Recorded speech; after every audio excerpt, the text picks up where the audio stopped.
Hey everyone, welcome back to the Enlightening Tangent podcast. I'm your host Gautam, aka the Seeker of Wisdom. I'm a manifestation and a mindset coach. Today's guest is Armine, who is a manifestation coach and a YouTuber herself.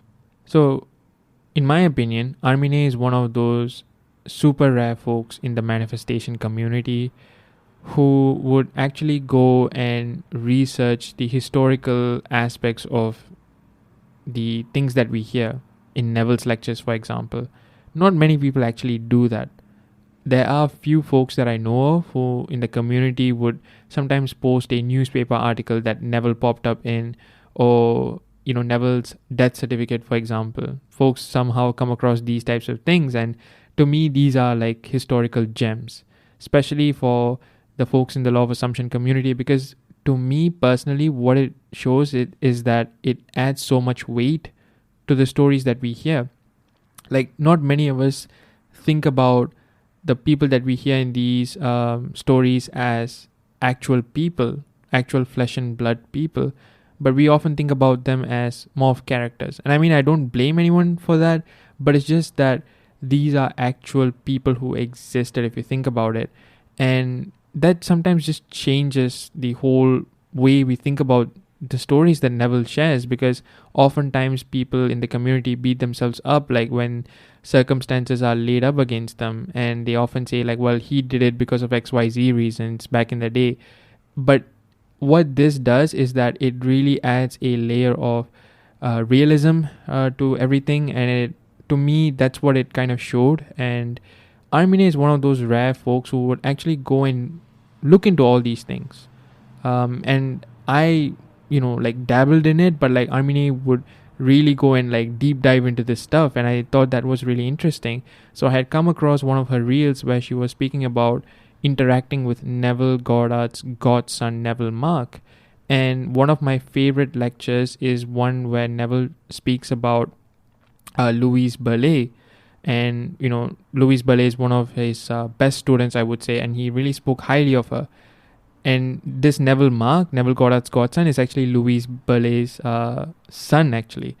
So I was really interested in wanting to know about how that interaction came about and what she had spoken to him and things like that, and really wanted to know a bit about her journey, because I know for a fact that not many people would even want to deep dive into this stuff, because most people are concerned with manifesting what they want, and rightfully so. But to me, I think like this is why she's so rare in my opinion, much less in a coach. I don't see any coach like deep diving into this stuff that often either. Again, not that it's a necessity or anything like that, but I really thought it was rare, and that is why I wanted to have her on the podcast and do an episode with her, because this is one thing that I was really interested in. And she had some pretty interesting stories to share, as you guys will hear from herself. And that is how this podcast came to be. And I do intend to do more episodes with her down the line as well. And yeah, I will just stop talking and, start the podcast itself. And I hope you guys have a great day and hope you guys enjoy the podcast. Peace. Yeah, so I want to first like talk about how did this whole journey begin for you? Like, where did this all begin? Because like I said, like your video, your oldest one was around 2015. So I figured if you were posting YouTube videos in 2015, because my journey started in 2016, but if you're posting videos in 2015, your journey goes way beyond that, before that. So I was wondering, like, like where did this all begin for you? Um, okay, so like many people, the first time I ever really thought about, the way things are working, according to our thoughts, it was like many people, was with The Secret, the movie. Right. So that came out, I saw it about a year or two after it came out. So and at that time I was married and my daughter was very, very small. Right. But like I knew that I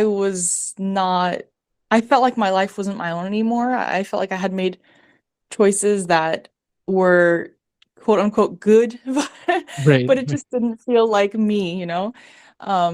So when I watched that, I realized that, oh my, I knew this. Like I've always known this. I've always known that Mm. there's a connection between what you expect is going to happen and what actually happens. And, the whole thing with feeling lucky and being lucky, or feeling unlucky and being unlucky, all those connections, I really understood what they were saying. And I think it has a kind of a rep of being maybe materialistic, The Secret. People like Right. to judge it.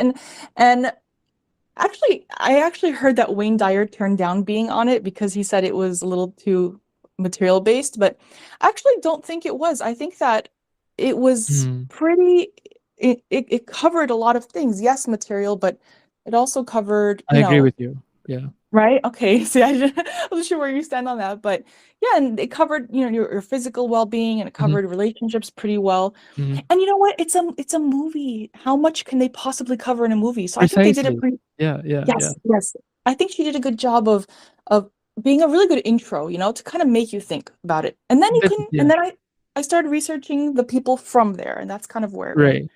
Right. Yeah, no, I agree with you there because my mom sometimes will put on the video from time to time to listen to it as well.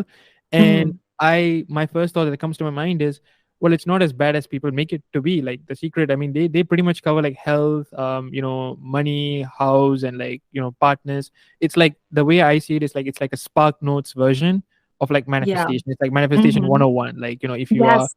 Yeah. like if you don't even have like any background knowledge about it, that's a good point to start. And that's how many of us actually started. So I completely agree with you. It's not as bad as many people make it to be. Yeah. Yeah, and then that was the intention. It was intended to be a 101 for people who really never Right. thought of it this way, or never were introduced to it before. So I think for what it was, it really, planted the seed in my mind of, I want to learn more about this. And I just kind of became obsessed with it. I became so much more interested with that than with other things I was doing. Right. Um, like at the time I was working in real estate, but Oh, wow. as much as I love homes, Right. um, okay, at the time that I started, right before I started coaching, that's when I was really doing real estate. And Hmm. I love homes, I love showing homes, but I would find myself that instead of like doing marketing and research for real estate, I was, reading about Neville Goddard, Abraham Hicks, and Jack Canfield, all these things. So I realized something there. I thought my attention is here, so maybe this is what I should be doing. Yeah. And then I Exactly. wrote, Yeah. Yeah. Yeah.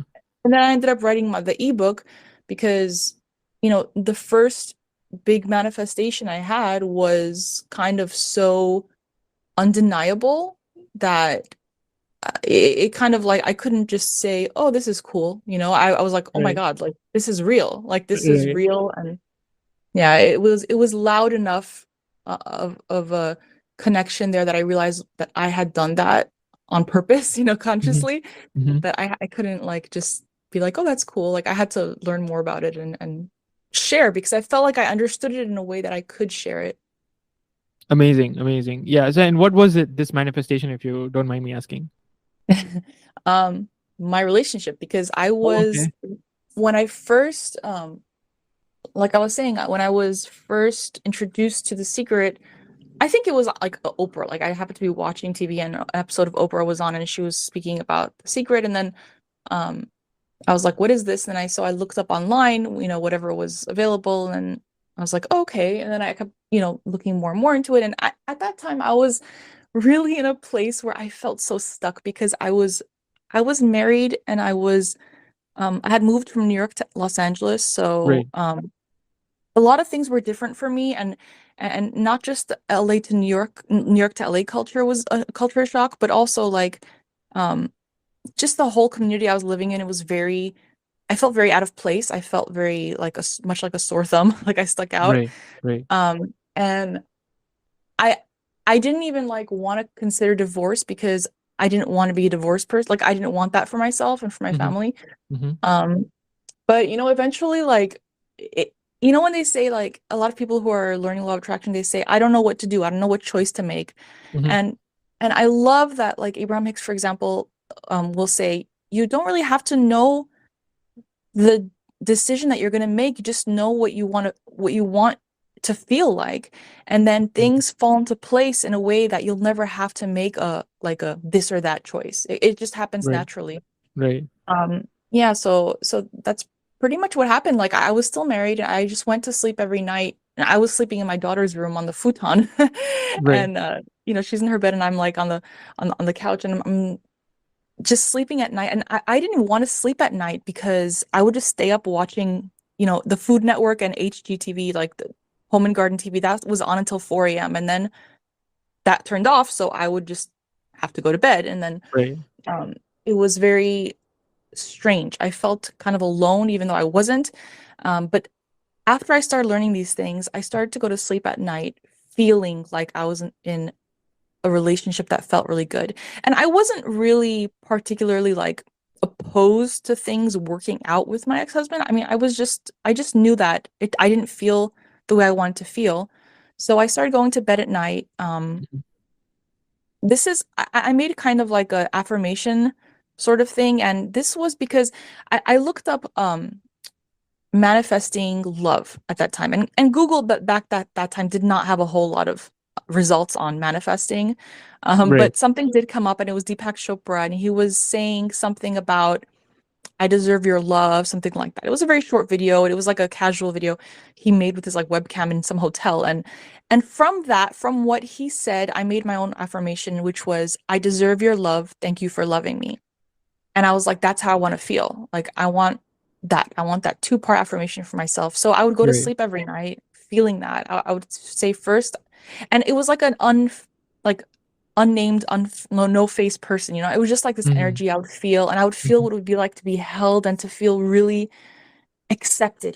Because when I got married, when I was married, I felt like I was filling a role, but I didn't feel like I was really the person that was right. Like I didn't feel like this was my potential. I wasn't living my potential. I filled a role, and as long as I was being a wife, I was a good wife, and that's it. Um, Right. but I didn't feel like I was appreciated really for who I am. Mm. Um, so and because those parts of me weren't comfortable to come out. You know what I mean? Like it was very much just like this is the way we do things here, and I was going along with it. So I took that into consideration, because, again, Abraham says contrast. When you experience Mhm. contrast, it helps you realize what you do want. So I would go to sleep every night just feeling like I was in the arms of somebody who accepted me and loved me. So I would say, I deserve your love. I would say it Mhm. slowly, let it absorb, and then I would follow it up with, thank you for loving me. So that I deserve your love was sort of like permission, for Right. me to feel to like Neville says we need brazen impudence, but I didn't really have that yet, so I kind of use that as a kind of a segue. Right. and Right. then Right. and then thank you for loving me, which affirms that you're already experiencing it and it's already done. Um, so yeah, and then I did that for a few months, and then it got to a point where I really wanted to go to bed because I didn't do it every night, but it was a regular thing for me. And I started to enjoy going to bed because of that little process. And I started not going to bed so late, like 10, 11 o'clock, I'd be in bed, just so I could feel like that, and it got to a point where I felt like sort of neutral, and that's what I call the Sabbath, that it's just like you, um, get to a point where you feel good enough on the subject that you don't feel like anything's really missing. And then like I would go to the Right. store and like in my ebook, it's kind of a silly thing, but like I would like pass through like the lingerie section and I would feel good walking through it. I didn't feel like, how like women who are not happy in marriages or like they might walk through it like bitter, like, oh yeah, Right. Right. or Right. like become man hater or something, like I didn't feel like that. I felt something in me felt good about it. So yeah, within a couple of months, I reconnected with a friend of mine who I actually had a crush on but denied it. Right. Right. Um, so yeah, and then it ended up being like an impulse thing. And because people say, and I'm going on and on, but people say, "Oh, No, please should go I?" on. Yeah. Yeah. They say, "Should I reach out or should I not reach out for someone that you like?" Mhm. And I think when you're in alignment with the state that you want, like the dwelling in the end, all your impulses will lead you there if you just trust your impulses. So I saw this friend on AIM and what on online. I don't know if you're old enough for this, but America Online is the messenger. Okay. Okay. And, Okay. and I saw him online and I just messaged him, and I said, "Hey, how are you doing?" It had been a while since we had talked because while I was married, I wasn't allowed to have male friends, which is kind of ridiculous. But I mean, look at what happened. I ended up with I ended up with someone who I already knew. So yeah, and then I just kind of like held my breath, and I asked him, I said, um, hey, I was like, are you attracted to me? And it was and in that moment I did that. I was so excited because I had the guts to do it, but at the same time Right, right, I was like, if he says no, this could ruin our friend, like our friendship. Like this guy who I really like and really valued as a friend, even though we weren't really in touch for a long time. I was right, like, this could be a very embarrassing moment. But he just replied with, yeah, ha ha ha. And then that just like such relief like rushed over me. And yeah, I mean, like I was separated at that point pretty much. So right. things just fell into place. I don't know. I mean, of course there's like more details, but things Amazing. Yeah, yeah, yeah. work out when you let them. Yeah. Awesome, awesome. Yeah, thanks for sharing that. And I think, yeah, when he said ha ha ha, like for those of you who might be listening, like that's like if a guy says that, that's just to soften the blow, just so that he doesn't come off too serious. Yeah. Uh, Yeah. uh, Good point. Good point. yeah, because like some people will think, oh, is he not serious about it? Is he taking it jokingly? No, he's probably like taking it very seriously, but it's like haha is to just soften the blow, just to kind of Yes, dampen it, yes. just to bring it down just a little bit. Yes, yes, to make it not too serious. Yes, Yeah, for yeah, sure. yeah, yeah. uh, but thanks for sharing that. That's amazing, that you went through that process, because I think once you feel it once, like the success, like you will never doubt this again. And that's why I Yeah. think even Neville would say as well, like try it, you try it. And I think Mhm. whenever I hear it in his voice, it's a big reminder for me all the time. And I'm really glad like you took that decision. And I can only imagine like the doubts that might have been in your mind when you first had this thought, and then to actually go through with it for a couple months, and to really feel that Sabbath in you. Yeah, I mean, like you really went through it all, even before, like I think fully understanding and internalizing the process, it seems like, as well, because you're kind of Mhm. like figuring things out as you're going along, which is how it Mhm. is for most people. Right. And I'm so glad like you got it. And yeah, like it's amazing. Like thanks for sharing that. Yeah. Yeah. That was 12 and a half years ago. Amazing, amazing. Yeah. So Yeah, yeah, yeah. yeah, time does fly. Like it so is that like, so after that you started your YouTube, or I mean, it was it took me like a couple years, maybe at least a good year or two for me to kind right? of to let it sink in because Okay. imagine going from being in a marriage that you just don't feel like you could be yourself to Mhm. like and I'm not a very gutsy person. I've always been a very goody two shoes, like Mhm. teacher's pet kind of person. Mhm. So he hates when I say that because he's not. But but when I wanted something and I had the guts for it in that moment, I would just do it. And I knew that. And when I did that and I saw like how much I gained from that, from having the guts to do that, and it's from the alignment. It Right. took me like a year or two to kind of like absorb it and just I was like in awe. Like I myself experiencing, even though I pre-paved it and I'm the one who, you know, consciously attracted it, like you're still in awe because, to the point that the person is saying things to you that you had only said in your mind, that this person would say to you, like, thank you for loving me, like he would say that and I'd be like, Right. oh, okay. I was like, you're saying that, and I've literally heard that in my mind before I even knew it was you. So it took me a while to let it sink in, to kind of transition from being married to being this divorcee with a boyfriend. It was very Mm. weird, and it was something that I wouldn't have done in any other circumstance, like because that's just not what I would have seen for myself. But it was so amazing. Like I felt so alive when I was with him that it made it okay. And then once I had to write my story, so I wrote that ebook. It's like a 40-page ebook. It's not long. Okay. So once I wrote that, like some people like sent me questions because I put my email address at the end of the book, I think. So people would ask me questions sometimes, and then I realized there's forums on this and there's like all these communities. I was like, okay, I'm just gonna go and see what the people are saying and then maybe add something, and then so it kind of grew from that. Amazing, amazing. Okay, Yeah. okay, okay. So you just put out your story out there, and things just kind of went from there. Then, like through your ebook. Yeah, yeah. Awesome, And awesome, awesome. Yeah. the thing is that like I'm very much like I don't ever really try to sound perfect because Hmm. no, it's not about perfection. I There are gonna agree. be times where you feel like crap, and there are gonna be Hmm. times where you feel amazing, and there are gonna be times you feel hopeless, and there are gonna be times that you feel so good and secure. And even in a relationship, like I never really try to portray my relationship as perfection because I don't think relationships are supposed to be perfect, but in their own way they are.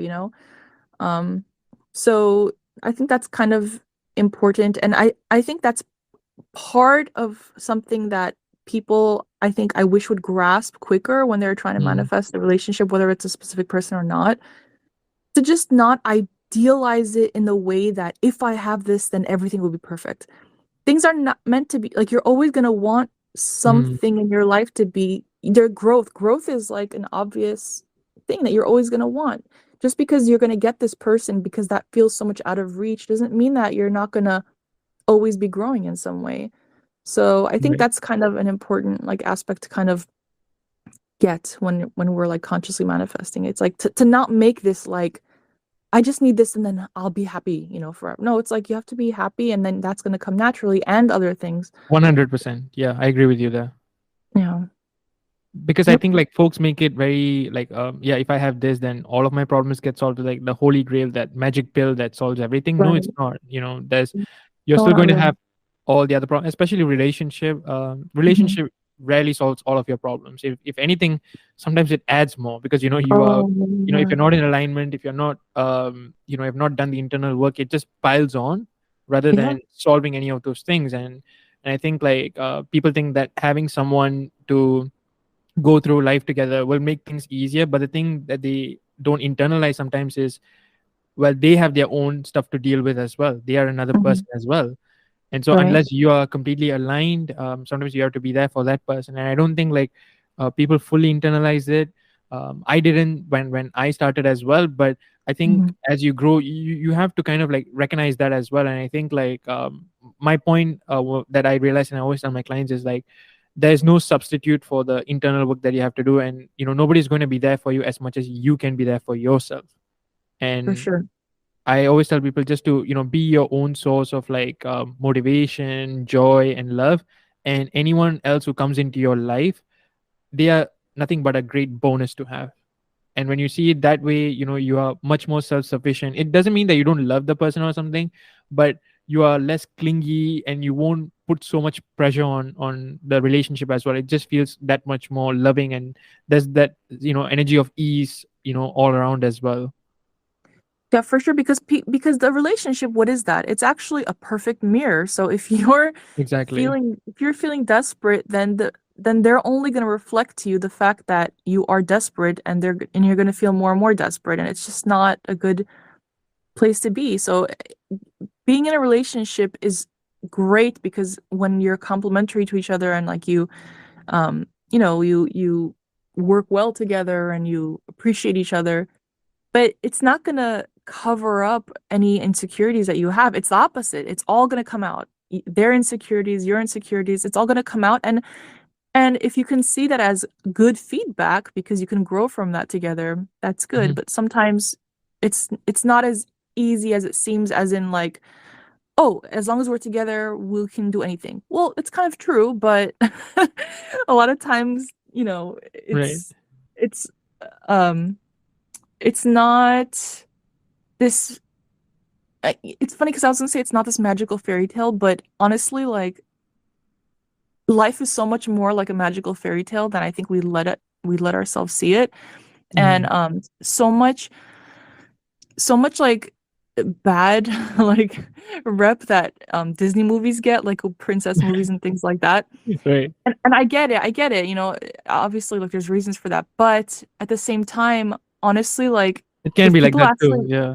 if they let themselves dream without someone constantly convincing them that, oh, this is not going to happen, that's not true, then those things would actually work out for them.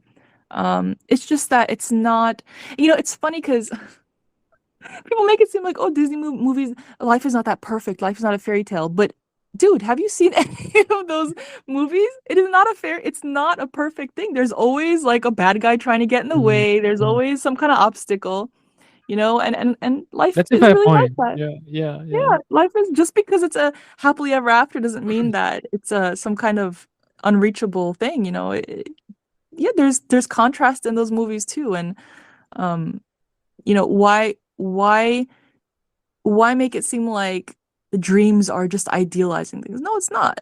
It's actually, letting yourself want what you want.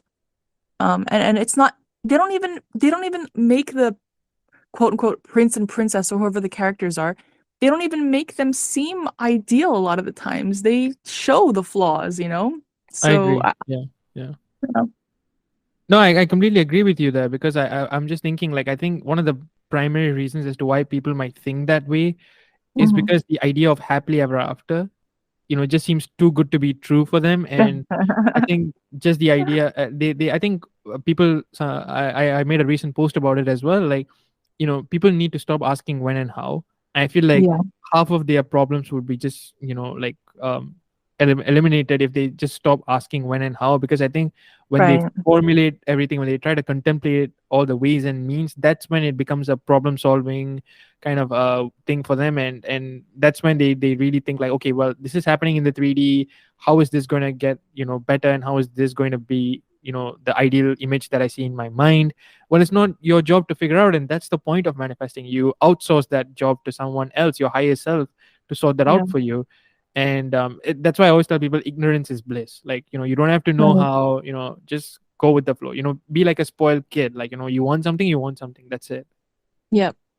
Yeah, I agree with that. I think ignorance is a beautiful thing sometimes because what's the other option? The other option is being overly analytical and like sitting on top of something until it happens. That's not the way it works either. So Yeah, yeah. ignorance is definitely needed sometimes, and um it's allowing space for things to happen. And it's funny because you got there from the happily ever after, but that's exactly the thing. It's happily ever after just means in this moment because everything is right now.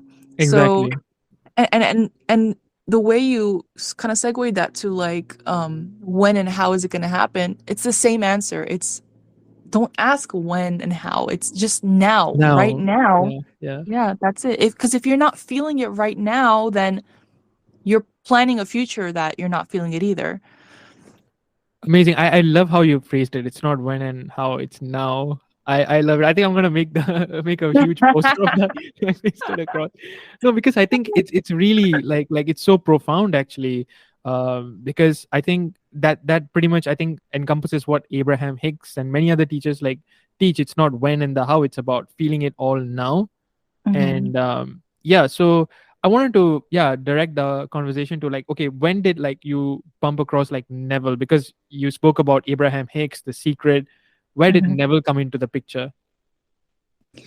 Both Neville and Abraham Hicks came into the picture actually a good amount of time, I'd say, after Hmm. I watched The Secret, because even though, okay, did you watch this version of The Secret that has Abraham Hicks in it or no?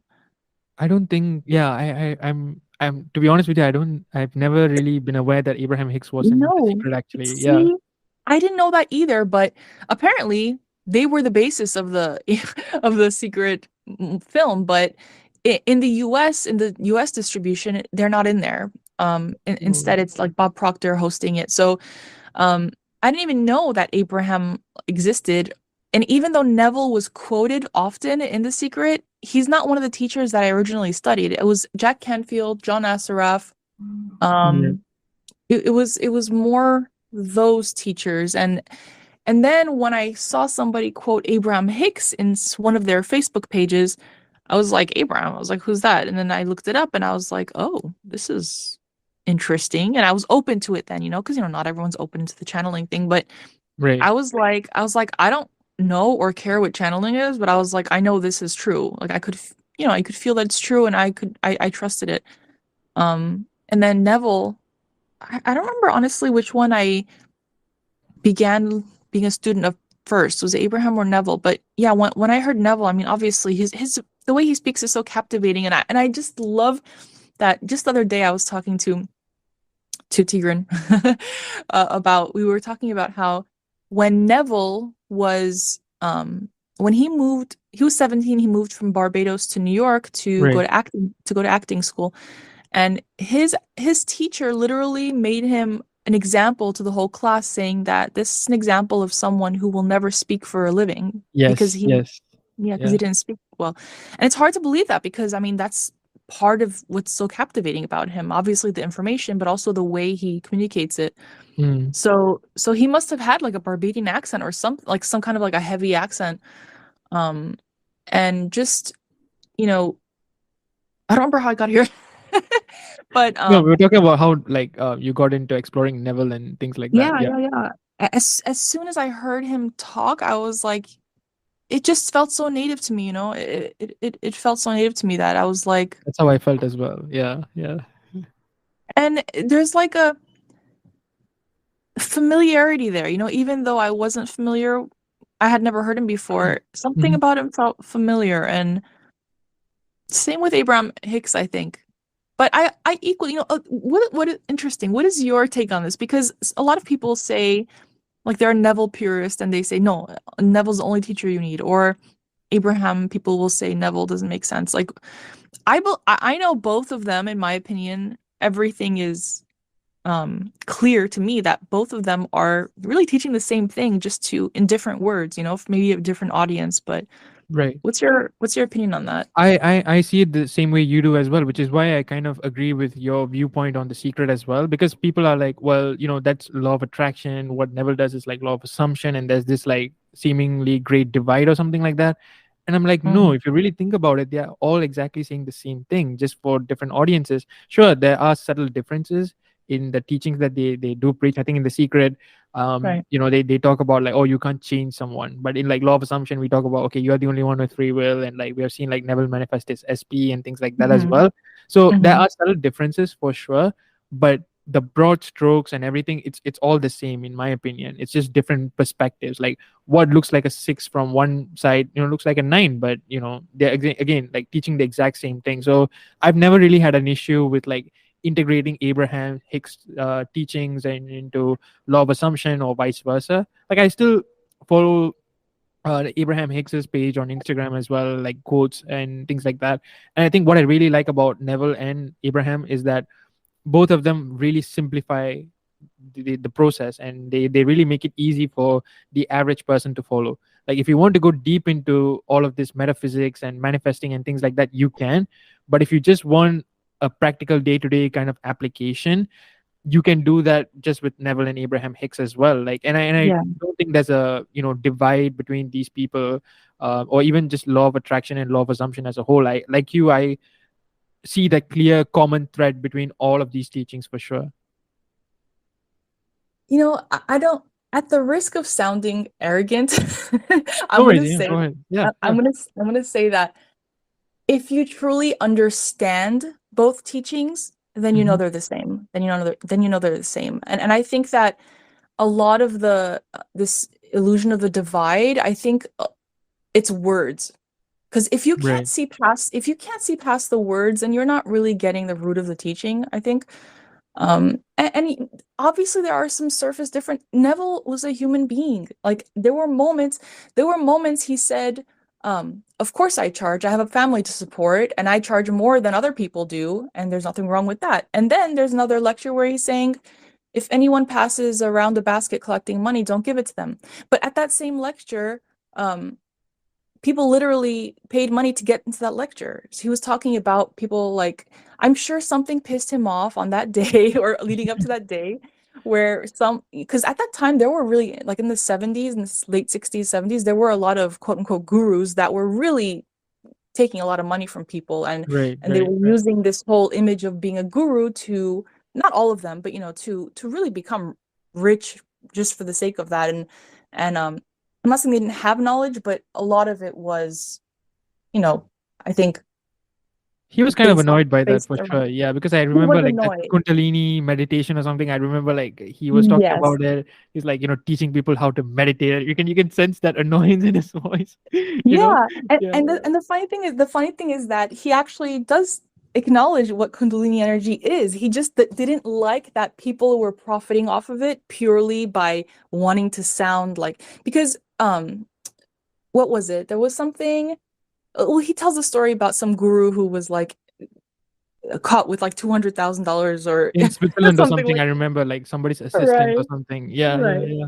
Right. So I don't think he disagreed with the whole fact that Kundalini energy exists, or it's just a different name for something that he might have called different. But I think that, in the moment where he's, speaking certain things differently that may not have, matched something else, he's human. We all do that. There's no way that, we're all Mhm. gonna speak on the exact same thing from the same perspective, I agree. I Abraham agree. Yeah. Abraham's a little different because that's channeled, so it's pretty consistent. But again, at the same time, based on who's hearing it, we're going to hear it differently, and we're going to hear a different perspective from our different perspective. So, a lot of people who want to attract a specific person, they say, no, no, no, I don't want to hear about Abraham stuff because they say you can't have a specific person. They don't actually Right. say that. They just say, Right. they just don't really encourage it. And I know why, because people who want a specific person, it's not that that's wrong. It's that letting it be or be all and end all and being so desperate and obsessive about it and thinking it's so hard. It's the insistence and the desperation behind it and the hopelessness behind it that they try to discourage. So it's Right. not that, yeah, it's not there's nothing inherently wrong with wanting a specific person. Oh, I Clearly, agree. Yeah, yeah, yeah. clearly Clearly, yeah, yeah. at every point of a relationship, at some point you want a specific person because you actually like this person. Eventually you end up together. You know what I mean? Like, you can't Right. not want a specific person at any point. Eventually, whether it's way before you get together or just before you choose the person, you're not going to not choose. Yeah, that's what I wanted to actually ask you as well, because we were talking about Neville, and I think he has said in some of his lectures too, about like not aiming for someone specific. Hmm, And hmm. I wanted your take on it. Like, how do you interpret that? Because yeah, clearly he manifested someone, at one point. So Yes. I think it's funny because there's something that was taken from his lecture that makes it like Neville manifested a specific person. He set the intention of it being his the woman that he wanted to marry, his second wife, right. um Victoria's mom. So yes, he manifested her just like anybody manifests their relationship. It wasn't like he saw her and was longing for her and then what he manifested.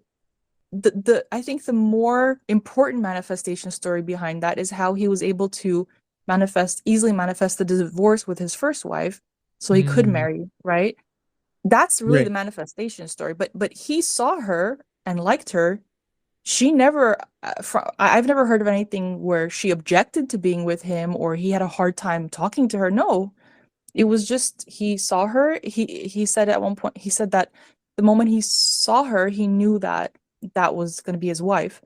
Mm-hmm. Um, I don't know how that got turned into a specific person manifestation story, except for maybe, yeah, the whole part where he was able to marry her in the first place because of the divorce he got granted that his ex-wife had previously said she wouldn't give a Refused. divorce. Yeah, yeah, yeah.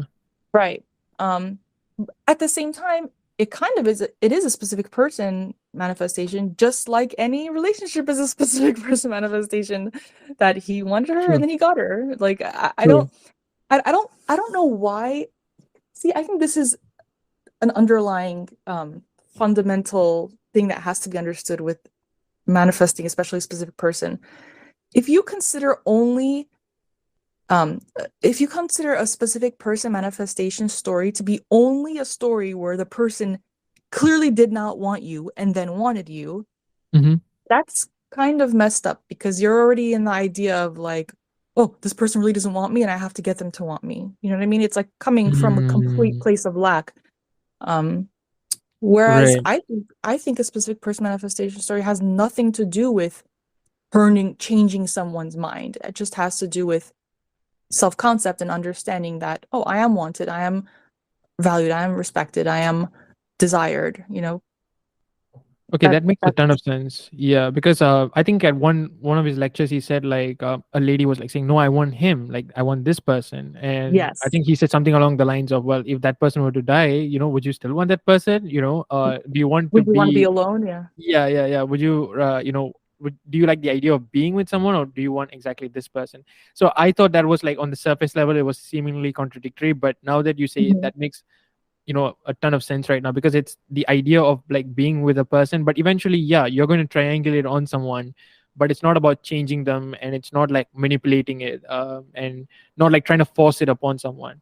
And I think the main thing there is the intention. When you're coming from a place of love, things just aligns and everyone just reflects Yeah. that.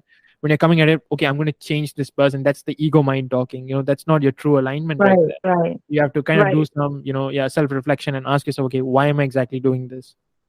right. And that's why, like they say, hey, it's not about the person, it's about you. It's not, because the obstacle here of why you're not with that person isn't the person. The person's only going to reflect what you believe of yourself and of them. So Right. um there's really no benefit to approach it seeing it as this thing that has to be changed because they don't want me and I have to get them to want me. It's just so backwards, as to how it actually works. I Um, agree. Yeah. and he did, and I that the lecture you're referring to, or maybe it was in a book, I don't remember, but where he says that, yeah, the woman, he said, I've been to so many weddings, he says, where the bride said to me, this person, or no person, and then um and he goes, and then I go to their wedding, and guess what? Is it that Yes. person? No, Yes. it's not a Yes. person. And the bride blushes as she passes by me because she knows really well that, she used to say, no, no, no, I only want this person. And then they end up really happy with somebody else.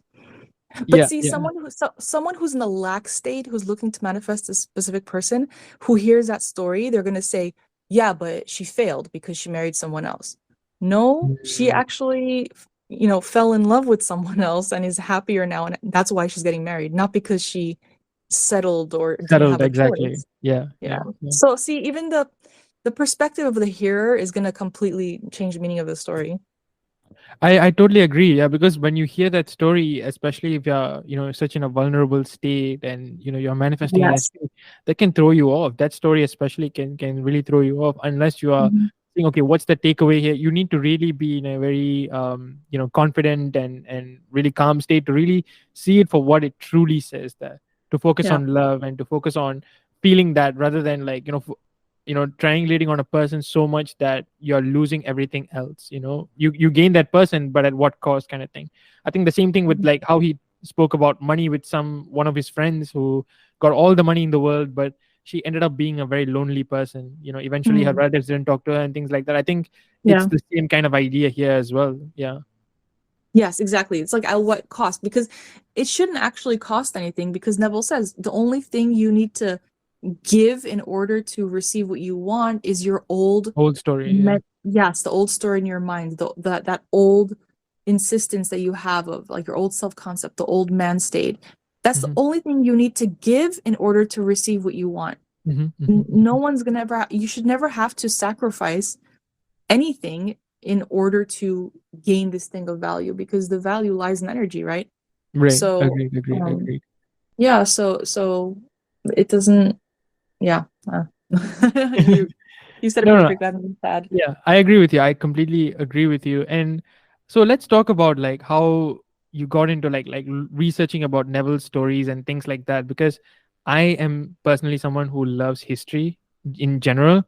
Yeah. And for me, like I love the era, like the 40s and 50s. And in fact, I think one of the reasons why I've shared this with many people before as well, like one of the reasons why Neville's lectures resonated with me so much in the beginning even is the radio voice and just the way people spoke back then, using the carbon Yeah. microphones and things like that.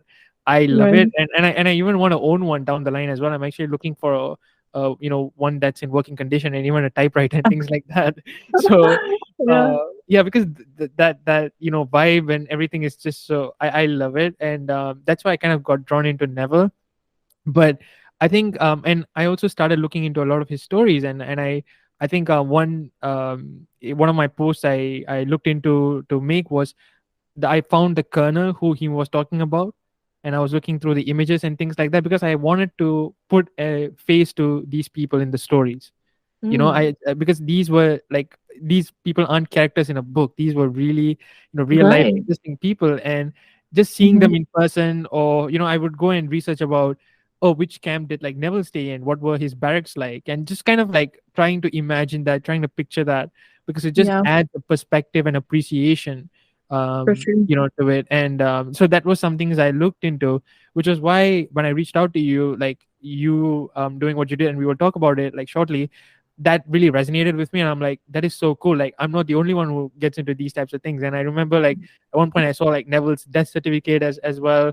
And these are Yes. like, different, like, interesting documentations. And I know some people are really into it. They like save all these things and they share it with the community as well, like newspaper extracts Mhm. about Neville and things like that. Just adds a lot of dimension. And if anyone down the line does a biopic of Neville, or like some sort of a mini series or something, that'll be so great. And I think like these informations, would come in handy. But it's so interesting to view all these things and to understand this man who knew so much about metaphysics and who had all these mystical experiences, and just learning about it is so cool. So how did you get into it? Actually, by the way, I heard that Mitch Horowitz is thinking of doing some kind of a film about Neville. Do you know who Mitch Horowitz is? He Oh no, he I'm not actually familiar with him. Yeah. he has I think I don't know if he's a historian or what, but he studies and teaches and has something to do with the great mystics, the great mystics of the past. And he's authored a couple of books that have to do with Neville. I don't remember which ones exactly, but there was some kind of an event in New York this past year. A couple of friends from our like coaching group, they went, and the one who was sharing us the details, she was saying that Mitch Horowitz was there, and he was saying something about wanting to create a film about Neville soon. But I mean, I don't know any other details about it, but Oh, that's so cool. Yeah, because I feel like that Mhm. would be, I don't know how many people would watch it, but it would be just a cool way to, get into Neville, even if people aren't familiar with him up till then. I feel like it'll be a great, starting point to Yeah, really discover that. And because it would be so interesting to see how maybe his mystical experiences are portrayed in the film or something, if they do it down the line. right, right. Yeah. It's funny because when I was speaking to Neville Mark, I know you Mhm. asked me a question and I kind of No, I no, kind no, no of worries. Please go. figured Yeah, it. go ahead. Yeah, yeah. But when I was speaking with Neville Mark, he said that when Neville Goddard was around, like when he was around you, he's like he was a kind of jovial, like he was a jovial person. And it's funny because I've never used that word. I've heard it before, but it's funny he used that word because it jovial. I just think of like this kind of jolly or just like good mood or good spirits kind of person. And you know I don't think Neville wanted to seem like what you would think of as a mystic, who had this like deep wisdom. Right. I think he understood that deep wisdom just meant being kind of light at heart, maybe. Um, so and the funny thing is that like ever since Neville Mark told me that with the word he said the word jovial, and then I was in the store and I saw like I happened to pass, when you're passing by at the end of the aisle from like aisle to aisle in the grocery store or Yeah. in any like little market, you can kind of see a few items that stand out until you go to the next aisle. And like that word stood out to me. I went back and I looked, it was on a box, and apparently there's a brand now of like baking goods. It's called Jovial. Okay. Okay. I was like, I don't remember the last time I ever heard this word. And now I spoke to Neville Goddard, Neville Mark, and now I see like a brand of food that it just stood out to me randomly when I was passing by the supermarket. And then a few weeks later I was researching different kinds of flour to use to it's like, the healthiest flour or something like that. Right. And then the only brand that makes it is Jovial. I was like, oh my gosh, that's that brand. I know, it's just kind of funny how things come together. But yeah, I imagine like Neville not having been someone who takes himself too seriously. And I don't know if you saw the interview I did with John. He No, not he's the really. one. Yeah. He was the one who was a little boy. He was 4 years old, I think, when his mom his mom was friends with Lucille Ball. And so one day Lucille Ball and the guy who created the Twilight Zone, they they together picked up this when he was a little boy, John and his mom, and they took him to a Neville lecture in Right, Los right, right. Angeles. And he he was saying to me, he was only 4 years old, but he recalls like that after the lecture, Neville came to them because Neville was friends with Lucille Ball, and the I forgot the name of the guy. Who's the name of the guy who did Twilight Zone? I always I'm forget I'm really something with blanking out as well. I'm something looking. something Yeah. with an S. He's a famous guy. Anyway, so after the lecture, Neville, would say hello to whoever he knew, and then um he said he went up to the little boy and he like said something like nice to him, and it's funny because like I just love hearing, because just like you were explaining why you like the history aspect of things. Hmm. I feel very similarly about it. And then this man who was a little boy when he saw Neville, he was saying that his mom went to a lot of Neville lectures, and what he told who told a story she told a story once about how there was a homeless man who was being kind of beaten up by some guy outside the lecture, Right. before it started, and Neville pulled him off of the homeless guy and invited the homeless guy to his lecture. um so I don't know, like these little stories for me like give so much insight on who he was. Exactly. Yeah. Yeah. Obviously we don't know him and we never will, and which is kind of part of why it's weird for people who did know him in real life to hear that we feel like we know him when we really don't. But it just like it confirms like our trust in what the teachings are, because we Hmm. know within ourselves, just like he says, don't take my word for it, test it. Right. Yeah. Yeah. Yeah. um and it's just like it feels so good to know that there's someone who had this valuable information and shared it with so many people, and he had so much integrity. 100%. Like I think nobody would like challenge that his good character for sure. But I think Mhm. like yeah, I think people would just want to know more. Like I think people like us, we would no information would be enough. Like Right, we right. would if we are in the like the fourth dimension or something, we would like look at his entire life like from the start to the finish, and we Yeah, would like we would never get tired of it. But it just adds so much character. I always imagine like, okay, what would it be like to come from Barbados, to establish yourself in New York, and to go through all of these experiences. I'm just yeah, so fascinated by the whole thing. And so I was like thinking about like even Abdullah, for example. Like we rarely know about him. right. And I think even the image that YouTube thumbnails usually use for Abdullah, that's not even Abdullah. Like I don't know how That's many not him. people know that, right? Like that's just a That's random not him. Ethiopian rabbi. Like I remember Neville and Abdullah had like a significant age gap. Like he always Yes. calls him old man. And I don't know how many people actually realize that. Like that's actually not Abdullah. Like imagine like, being associated with a person but it's not even you, like, and I thought that was really funny sometimes when I look at the imagery and things like that. And even like, Joseph Murphy's experience and how these people all Mhm. came together. Right. Yeah, it's so cool. And how did you like where was your starting point for all this? Like where did you start with like Neville's story? Like which part did you research first? Oh my gosh. I don't even know where I started, Right. but all I know is that once I realized that he lived in Los Angeles, you Hmm. know, this is the thing, that the whole history aspect for me, it's such a, valuable part, because he he wasn't born in New York. I was born in New York, but he lived Right. in New York and he moved to Los Angeles. I Hmm. lived in New York and I moved to Los Angeles. Um, he uh he actually, I also have a video of this where I went to this building where, okay, so there's one of his Neville's books. It's not his book. It's somebody made like a compilation of like 10, I think, of his books. So it's like a big fat book that it's the only one that Barnes Noble carries, I think. It's like the only collection of his books that Barnes Noble carries. And the the um the introduction is written by Israel Regardie. Have you ever heard of that guy? No, I'm afraid not. I Yeah. hadn't either. I hadn't either, but apparently he was like a big guy in mystical philosophy stuff.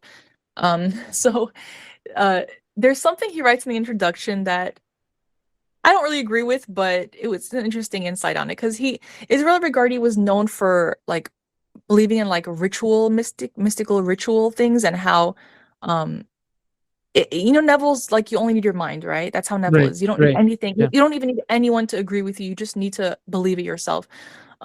But apparently Israel Regardie, who is in some of Neville's lectures, like for example, he says my friend who is a Jungian guy or something, who believes in Carl Jung stuff. He said I was in the army, but I told him how I got out, but he didn't want to do it because Yes. Yes. Yes. The one who grounds himself in reality by holding under the onto the fee, carpet. the Yeah. fee, Yeah. Yeah. yes. Yeah. Yeah. Yeah. I Yeah. Yeah. think I think that's the him who he's talking about.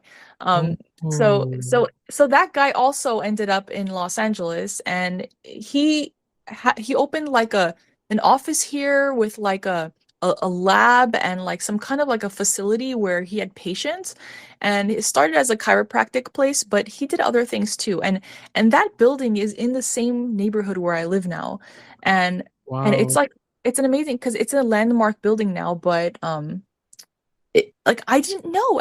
And Neville speaks of one time that he tried LSD and he said he did it in a lab setting. So I always kind of wondered if that was the lab setting he was talking about because he was friends with Israel Regardie and he had a lab here in my town. And we only live like 30 minutes away from Neville's house. So like it's just like that's right here, and I live in a suburb of Los Angeles. And then I found out there was a guy named Freedom Barry who ended up starting lectures by Neville's, like Neville said you're qualified to teach the law now, not the promise but the law. So Yes. Freedom Barry was a student who started lecturing in San Francisco for him in his place. And I haven't read any of his books, but apparently he went on to make his own material. But his he literally lived two buildings away from where my ex-husband lived when I met him. Um, Wow. and I took the other day I passed by and I took a picture. I was like, I have to at least take a picture of this house. He doesn't live in he's I don't think he's alive anymore, but he's listed under that address, and it's like a 2-minute drive from my house right now. So when I saw all these things come together, I was like, there's too, there's too many similarities. Like there's too many things that are so mind-boggling of like how am I like when I moved to Los Angeles, I didn't know I was going to be studying Neville stuff or law of attraction Right. stuff. Right. Right. But just like the way it kind of comes together, it's it's just yeah, That's kind of crazy. spooky. Yeah. That's definitely crazy. Like, yeah, I don't think many people would have been in alignment to that level to even notice that or even to appreciate that. So, Yeah, I'm glad like you yeah. are in that space to even like notice it and appreciate it for sure. Yeah, because Um, that's insane. Wow. Okay, I'm really like processing it right now as you're saying I it. know. I Yeah. do. Every time I think about it, I also like reprocess it because I'm like, what is happening? And then his daughter, Victoria Vicky, they call her Vicky, Yeah. she was I found an article where she was volunteering at a local food bank, like they would give out food for people who didn't have food to eat. And I found out about this like it was around during COVID. So what they were doing was they were taking food donations and then they would make bags of food and then pass it out like one day of the week. They would pass it out to whoever needed food. Um, so that actually happens to be like 2 minutes away from my dad's house. So Wow.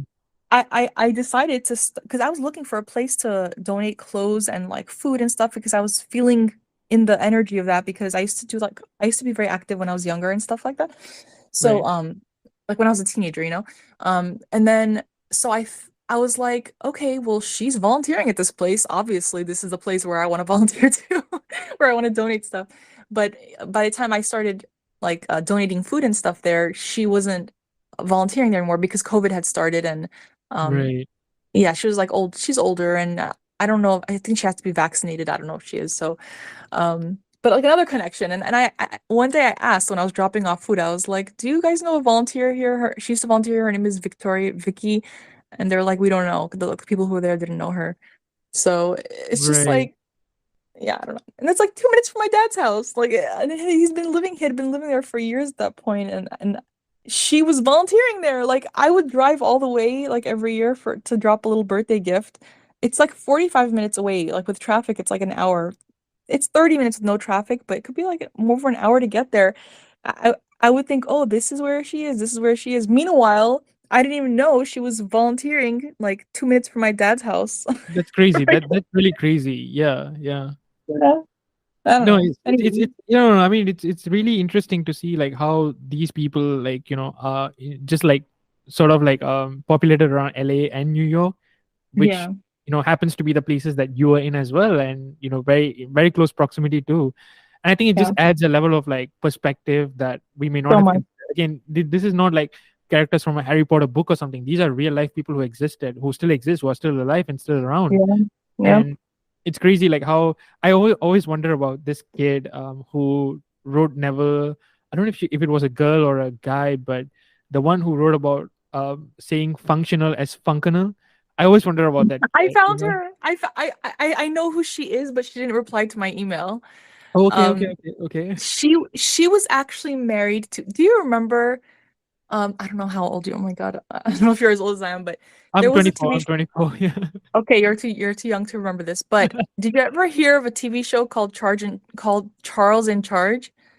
No, I'll look it up right now. Okay, look, you can look it up whenever you want, but so Charles was the main character, and his best friend's name was Buddy on the show. He was like a curly-haired guy, kind of short. Okay, okay, okay. Yeah, William Ames or Willie Yes, Ames. Yeah, okay, yes, okay, okay, okay, okay. yes. Yeah. He was married to her. He was married to her. Oh, okay, okay, okay. So, And what's then the name? Sorry, maybe you can say it off as well if you're comfortable later then as well. Yeah, because he has been married to three different people, so I was just kind of curious on it's that. Yeah. I don't remember her name. Okay, okay, okay. Neville says her name, but it's very like it's hard to understand what it is. So I had to sound it out and research it in different ways. And honestly, I forgot what it is right now, but I have it saved in I Okay, have okay, okay. Sure, sure, screenshots. sure. But yeah, and apparently, like, I think he was into drugs or something, or she was, and then they became Christians, like, like those like born again Christians.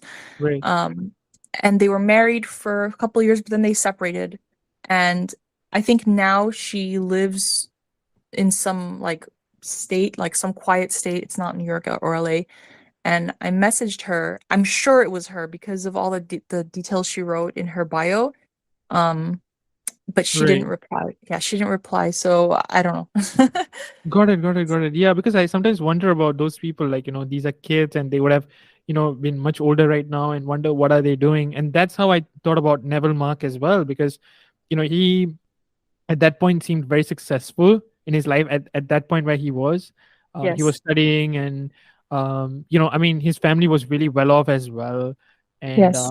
I think I really love Louise Burley, and that's not to be confused with Louise Hay. Those are two Yeah. different people. I just want to point that out Right, to right. people, because yeah, and I think I got confused as well, but I'm like, no, this is Louise Burley. And You're right. her conviction is amazing. Like, don't tell me what you Mhm. don't want, tell me what you want. Like, when I hear it in Yes. Neville's voice, like, I really feel like, yes, I'm gonna ask for exactly what I want and I'm gonna get it. Like, no Yeah. other person. And Neville speaks and holds her in very high regard as well, because I think he saw how she manifested things. And Yeah.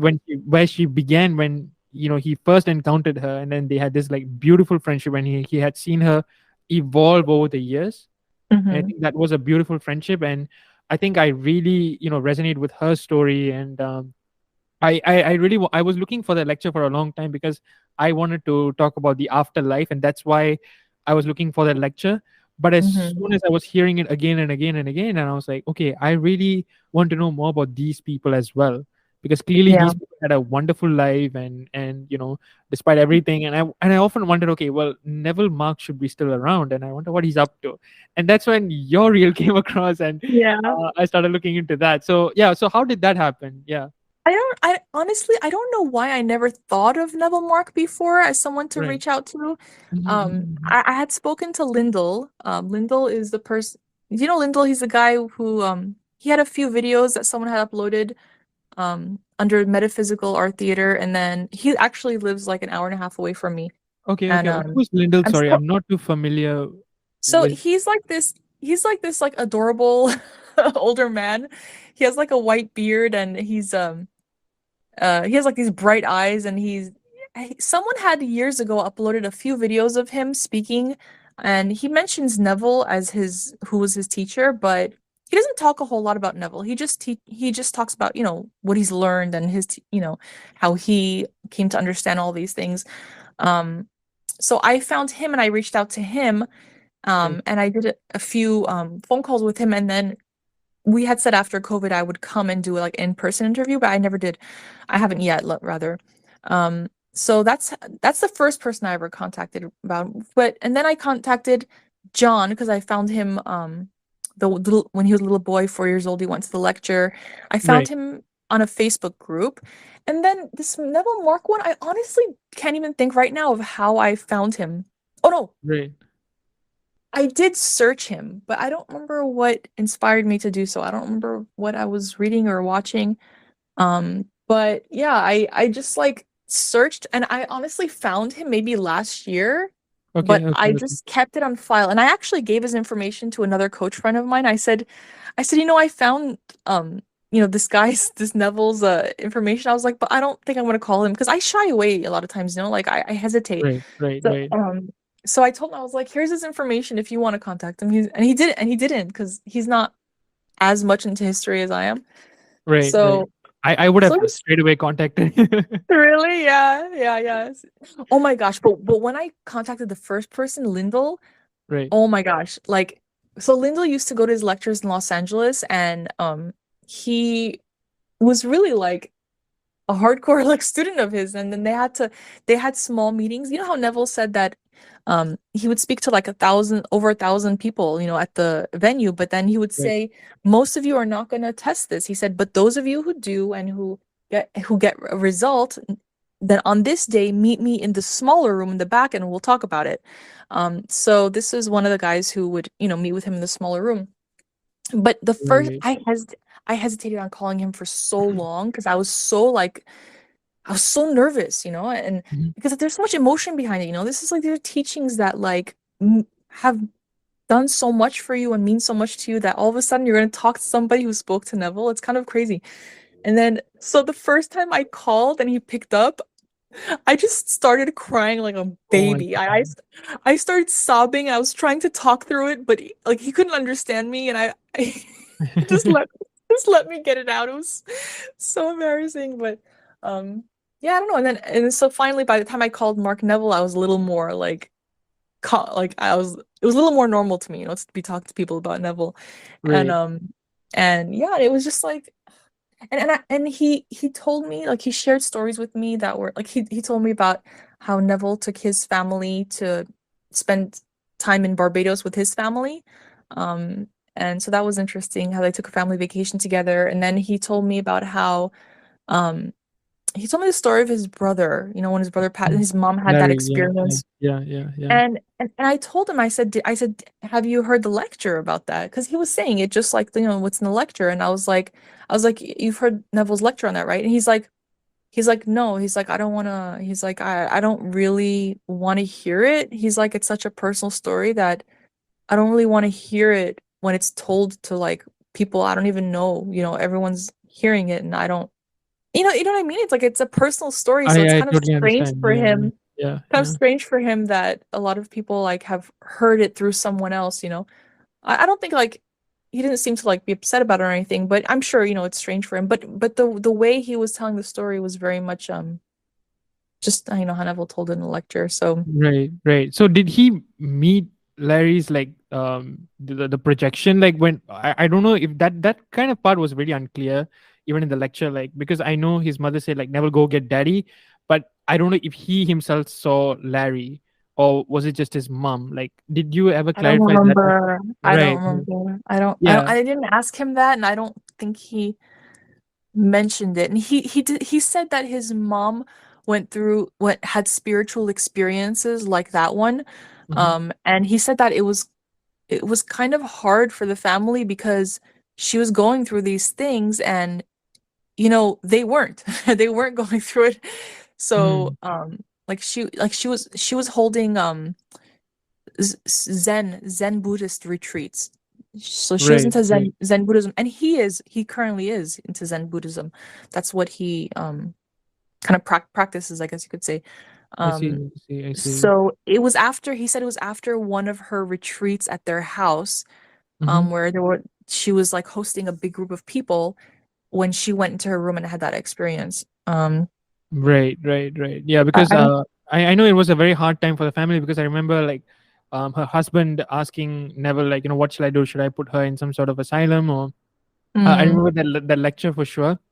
yeah. And I can only imagine that, I think that 5 or 6 months that they went through after Larry's passing was, it was really hard for them. But I think like once she kind of got over that part of it, it was like a breeze for her down the line as well. Yeah.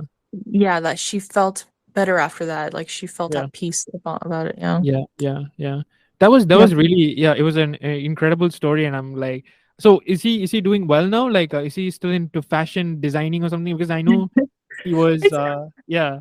I didn't ask him about the designing, but I know that like he did make it seem like, oh, Louise wanted her daughter, and at the end she kind of got it because he was into like, kind of girly Yeah. stuff.